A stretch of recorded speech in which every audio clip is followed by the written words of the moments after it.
Assalamualaikum warahmatullahi wabarakatuh. Kembali lagi di podcast Desa Wisata Ciderum dengan saya Muhammad Subhan. Saya Bento atau biasa dikenal dengan nama luas Bento ya. Nah, di sini saya sebagai pengrajin atau pembuat kerajinan daur ulang dari limbah sampah atau daur ulang sampah dari kertas, dan mulai plastik dan segala jenis sampah yang bisa didaur ulang. Oke, berarti ini juga bisa disebut dengan merchandise atau buah tangan dari Desa Wisata Ciderum. Betul. Ini adalah salah satunya produk UMKM yang emang menjadi merchandise-nya di Desa Wisata Ciderum. Salah satunya ini yang jadi keunggulan dan berbeda dari tempat lain. Oke, ini kita baru dikit aja nih kita ditampilkan. Siap. Masih banyak yang kita bikin, yang kita berkreasi dengan teman-teman.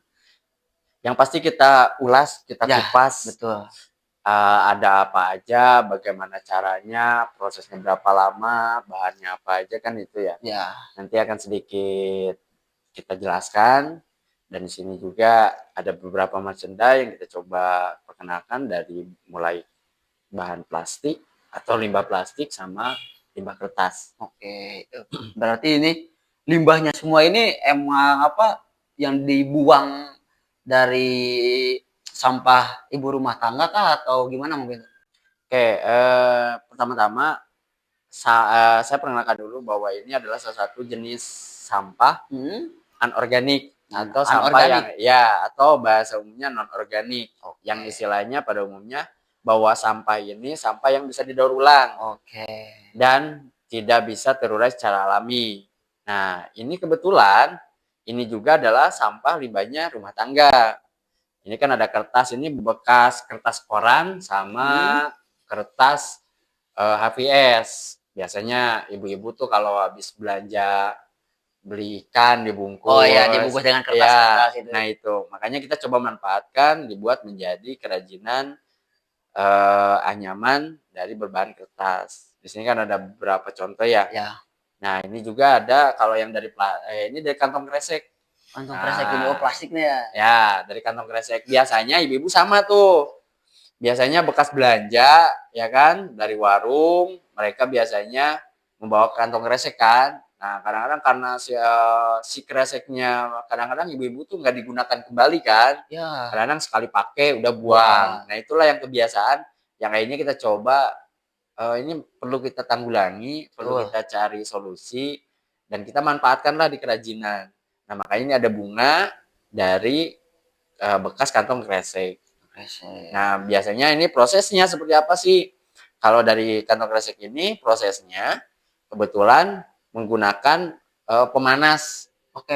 Misalkan sederhananya kalau di rumah ibu-ibu kan biasanya punya setrikaan. Nah, pakai setrikaan gosok itu kita manfaatkan itu, akhirnya berbentuklah seperti ini. Berarti ini emang semua tuh dari apa? Sampah. Betul. Yang bisa didaur ulang.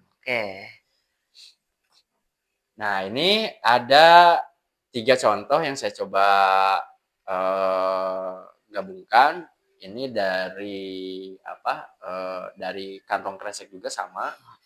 Ini nih, ada dari kantong kresek juga. Ya, itu tas atau lebih ke apa? Dompet kecil ya. Dompet kecil lah ini. Itu.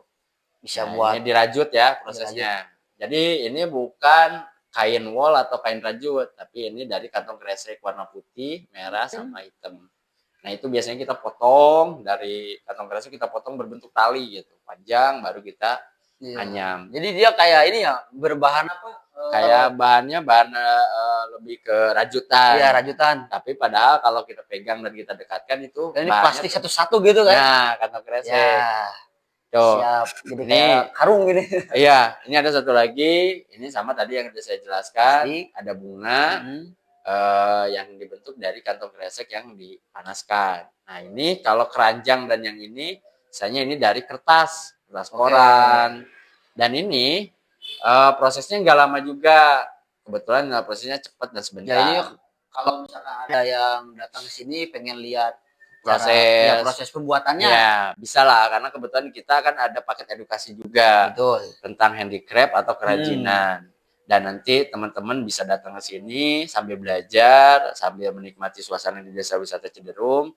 Selain itu, ini lebih mengutamakan untuk anak-anak sekolah ya. Ya pasti anak sekolah. Nah, itu biar ada kreativitas, biar adik-adik bisa mengembangkan bakat sama dirinya itu lebih berkembang. Ya. Jadi tahu oh sampah tuh sampah plastik atau yang lain tuh Bisa bisa loh jadi kayak Nah, begini gitu. betul, bisa dimanfaatkan.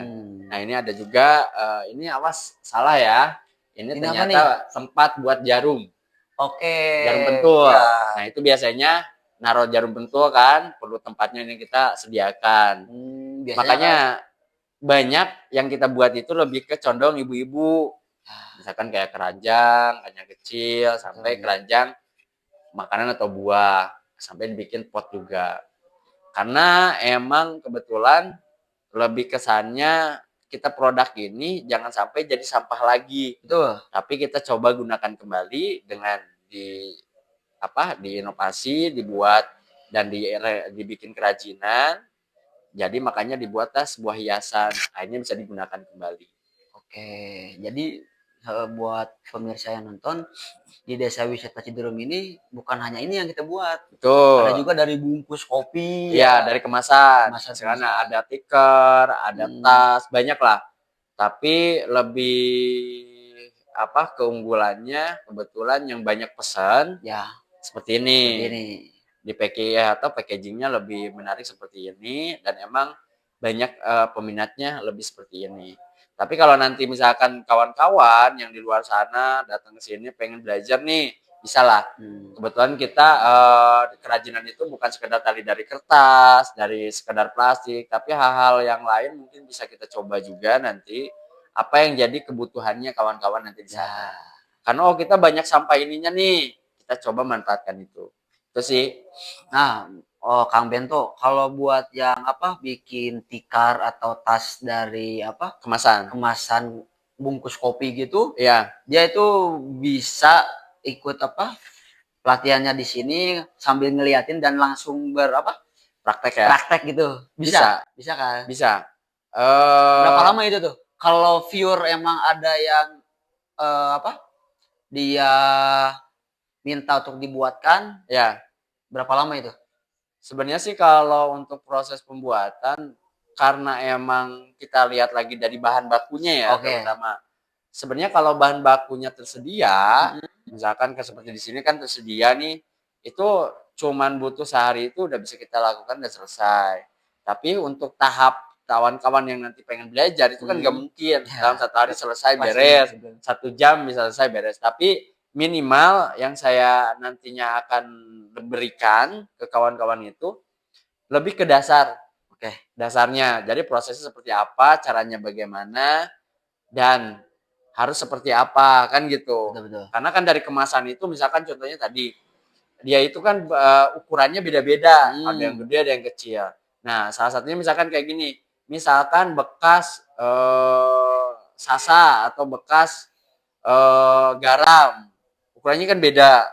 Terus ada juga misalkan mie instan sama kopi kan beda. Nah, ternyata harus buat itu, misalkan kita mau bikin anyaman itu dari bungkus kemasan, ternyata harus sesuai ukurannya. Misalkan bungkus kopi yang sesuai ukurannya bungkus kopi. Kalau mie instan bekas mie instan dibikin kan gitu. Nah, itu biar lebih cepat dan hasilnya akan efisien. Nah, kadang-kadang kan baru kegambar, misalkan dari kawan-kawan biasanya mereka udah menggambarkan, saya cuma punya bungkus ini digabung, ya nggak bakal bisa gitu. Jadi aneh ya. Iya, jadi kadang-kadang nggak sesuai gitu. Nah, lebih utamanya nanti kan dari bahan bakunya sendiri itu yang kita lihat. Terus emang kalau dari kawan-kawan nanti yang pengen belajar itu karena dasar baru belajar itu nggak mungkin 1 hari selesai atau emang kawan-kawan itu langsung bisa. Tapi kita coba upayakan nanti kawan-kawan itu memahami dulu dasar untuk proses pembuatannya itu sih. Terus kalau ini misalkan dari tadi kan ada prosesnya, bahan-bahannya apa aja sih, gabungannya harus pakai apa sih. Nah, misalkan kalau kemasan itu pure murni tidak ada campuran ya. Tergantung misalkan pengen ditambah variasi, itu bisa baru tuh dicampur. Kami emang dari sampah gitu? Iya, Nggak ada. maksudnya dari kemasan itu cuman nggak ada bahan baku tambahan Iya, gitu. iya. Misalkan dari harus pakai lem lah atau apa kan, nggak. Beda sama yang kertas ini yang berbentuk misalkan kayak tas, anyaman seperti ini. Nah, ini bener, dia harus ada bahan tambahannya. Misalkan kalau dari kertas kita butuh lem. Terus yang kedua ada proses setelah bikin lem, nanti ada vernis. Mhm. Kalau enggak misalnya seneng diwarnai, misal kayak yang ini, itu bisa diwarnai dulu dikasih cat baru vernis. Jadi dia biar lebih menarik, Ya. lebih kinclong. Nah, nanti ada tambah lagi misalkan lu pengen ada variasinya lagi manik-manik, misalkan kayak seperti ini, itu Boleh. juga nambah lagi ya. Nah, jadi ada versinya yang berbeda itu kalau tergantung kerajinan yang mau dibuat. Kalau misalkan kemasan itu akan lebih pure murni bahan bakunya alami dengan kemasan aja, tidak ada tambahan. Kecuali alat bantu, Ya, misalkan gunting, ini itu perlulah buat motong. Itu hacker sih. ya. Ya. Terus kalau yang seperti ini dari bahan kertas itu benar-benar harus ada tambahannya sih. Oke, dan juga kita ini dijual belikan ya, Ya, dan harganya pun kita sangat murah ya, terjangkau lah. terjangkau lah buat Ya, kalian-kalian yang ingin prasarana pengen beli buat ya. Itu pajangan di rumah betul atau hiasan di mau rumah. ngasih ke seseorang atau bisa jadi, jadi cindera mata, buat acara atau pernikahan itu bisa. Ya, yang pasti gini, selain misalkan kawan-kawan nih, waduh saya kan jauh harus ke desa wisata Ya, Ciberung, saya pengen punya produknya. Itu bisa melalui aplikasi ya bisa atau bisa hubungi bagian admin mhm, pemesanan melalui by WA. Nanti nomor persian kontaknya kita berikan. Terus yang kedua, misalkan, oh kita punya apa punya keinginan sendiri gitu, desain sendiri, pengen seperti ini, itu pun bisa. Tergantung keinginan kawan-kawan sendiri. ya, Yang pasti saya ucapkan terima kasih buat kawan-kawan yang udah membeli produknya UMKM atau merchandise-nya Desa Wisata Ciderung. Itu adalah bentuk kepedulian yang saya kasih poin pertama, bentuk kepedulian kawan-kawan terhadap lingkungan. Yang kedua, bentuk kepedulian kawan-kawan akan keberlanjutannya Desa Wisata Ciberung dan mensupport yang jadi kemajuannya Desa Wisata Ciberung. Dan mudah-mudahan targetnya kita bisa bermanfaat. Terus amin, betul. yang selanjutnya mudah-mudahan juga banyak memberikan manfaat, ilmu, serta menjadi tempat rumah buat siapapun juga di Desa Wisata Cijeruk. Selain tadi kita cuma sekedar belajar, bermain, tapi alangkah baiknya ini pun menjadi rumah buat kawan-kawan. Kita juga ada edukasi, yang pertama pastinya pengelolaan sampah. Betul, Pengelolaan sampah, terus edukasi peternakan domba betul. Garut, dan yang ketiga itu dia, Ada teman B2SA. edukasi taman B2SA ya. Jadi dia Ya, itu tanaman, betul. Lebih ke berkebun. berkebun ya, bagaimana kita menanam yang baik, Betul. apa, Ada proses-proses penanaman prosesnya, itu seperti pupuknya kayak apa. gimana gitu. Betul. Yang tadi ada Ada merchandise-nya dari Ya, kerajinan. kerajinan. Kemudian kita punya juga merchandise selain kerajinan itu ada pupuk, terus ada juga pupuk itu berbagai macam Ya, jenisnya ya, misalkan berbagai bentuknya juga. Ada kohe, grow, maksudnya satu paket tuh kotak, terus ada juga tasari Tasari. untuk anak-anak sekolah biar belajar nanam. Hmm, Terus ada juga kohe yang ukuran per per kilo, kilo ya. ya, terus Jadi sampai yang pupuk cairnya ya, juga ada. jadi kohe itu adalah kotoran hewan. Jika Betul, di dari sini jenis ada domba lah. ternak domba Garut, jadi kotoran hewan si dombanya ini kita olah, Kita kita manfaatkan, manfaatkan sampai apa itu? Berarti itu digiling ya, digiling sampai ya, halus. dihaluskan dan sampai bisa digunakan. Hmm, Dan itu alhamdulillah jadi produk unggulan juga di kita selain tadi alhamdulillah. dari kerajinan. Kerajinan kita juga. Alhamdulillah kita juga punya tadi berbagai macam pupuk yang bisa nanti kawan-kawan pesan atau bisa kawan-kawan menjadi kebutuhan kawan-kawan bisa menghubungi kami di sini. Ya insya Allah kami siap bantu lah.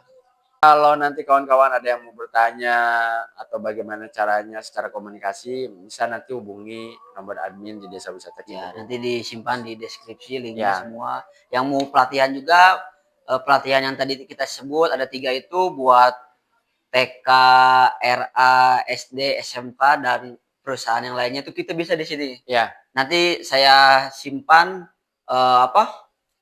brosurnya, nanti kita tampilkan di sini untuk harganya semua. Oke, pokoknya semua bisa nanti dikomunikasikan atau dikontak langsung ke nomor admin. Ya. Nanti akan lebih menjelaskan ada paket apa aja, Betul. terus harga paketannya berapa, terus minimal fake-nya berapa, dan maksimal untuk pembokingan atau emang kita memboking untuk pelaksanaan itu sendiri biasanya H-3. Ya. Itu paling lambat dan maksimal. Betul.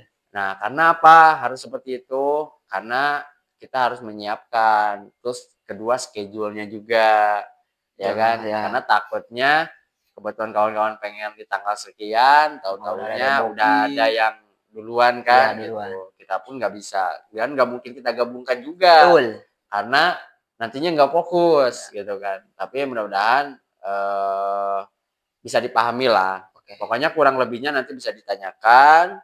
Dan nanti bisa bisa ditanyakan juga, sekedar bertanya bisa di aplikasinya, bisa di IG atau Instagram, terus bisa di akun-akun sosial media yang lainnya, bisa nanti ditanyakan lah. Intinya jangan dipersulit, tapi selalu ada jalan untuk kita belajar atau hal yang bermakna asalkan kita ada kemauan. Ya, nanti niat guys yang penting. Oke. Siap, Kang Beto. Terima kasih. Sama-sama. Untuk podcast hari ini. Siap. Kita tutup podcast hari ini. Assalamualaikum warahmatullahi wabarakatuh.